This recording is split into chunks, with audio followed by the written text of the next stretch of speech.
So for the start of week 8, I continue this idea of sort of like immortalizing memory of place, like I did with my shrine experiment.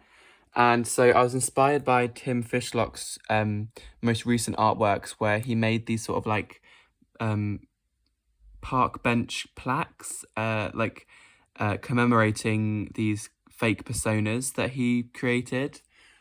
So I decided to make my own. So I made my own just out of paper and card, and I just printed in loving memory, and then the forest or the alleyway and the dates, and then I put either moments from my poems that I'd altered, and I just pinned them on the trees in the forest to start with. And I really enjoy how these look because they just look so simple, but I find them really effective and really surreal. And I also put them in the alleyway, the ones that were about the alleyway, in the alleyway.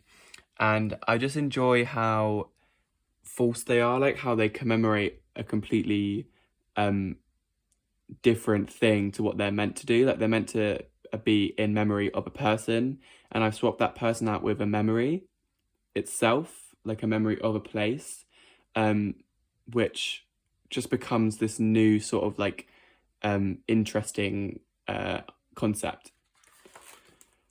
I then challenged myself to sort of use all the documenting techniques that I'd practiced previously about each place to sort of make these 10-minute collages that would end up being quite like scrapbooky and rough, with all of my different documenting techniques. So my poems about the memory, my film photos about the place, and also like the film negative, just to sort of like piece it all together, make it this like visual representative of my obsessive need to like preserve memory of these places.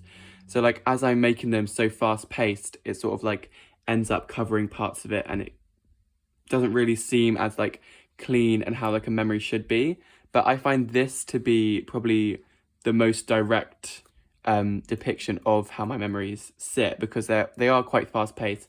My memories sort of like jumble together, so they don't sit perfectly in order where I can remember each place perfectly. They end up merging and sort of like romanticizing in themselves. I then made my final experiment with this idea of commemorating memory of place, by making this sort of like surrealist idea of poetic objects. So I was making like sort of like memorabilia, jewelry, and trinkets.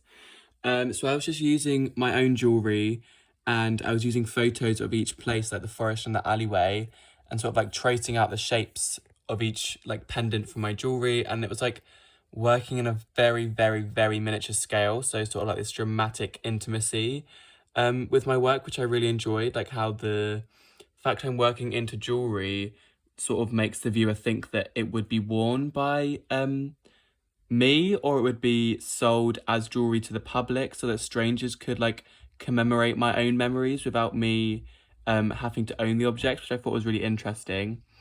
So I made this is like a whole collection of jewelry that I made, and then I also made these 3 candles commemorating the memory of the forest, the alleyway, and the alleyway again. And this idea that them being on these wax candles means that eventually they'd be melted and burned away, sort of like how memory fades, which I really enjoyed. And then this was probably one of my smallest experiments, which was working with my other experiments, like my other work, and putting them onto like pennies, so like commemorative coins, and putting my poetry onto the side of the coins as well. This was probably one of my most successful ones, was this heart locket pendant necklace, because I like the idea that usually you fill the heart locket with photos of like lovers, and by me filling it with photos of the forest, it's like sort of like emphasizing my undying love for this place. I also really enjoy these 2 medallions that I made about the alleyway, just because I feel like the gold around them really emphasizes the like orange glow of the alleyway streetlights, and also just because of me using my poetry extracts from there, it sort of like suggests the alleyway rather than like a direct depiction like the forest one. I also made this quite a smaller one, which is about the forest, which is just more commemorating a memory rather than a place itself. So that wasn't my most successful. And I made these 2 signet rings, which are very small as well, and this idea of like a trinket bracelet, which mixed my own belongings, the forest and the alleyway all together. And I think overall, this was like a really great turning point for me, as when I was finished with this, I realized that this was probably the last commemorative technique and process that I could find, that I could explore. And so I don't think I'll be continuing this idea of like immortalizing memory further, or at least directly, as my only sort of like concept, because I feel it's quite limited, and I've sort of like spent too much time, not too much time, I've just spent I've used all of the possible processes that I could.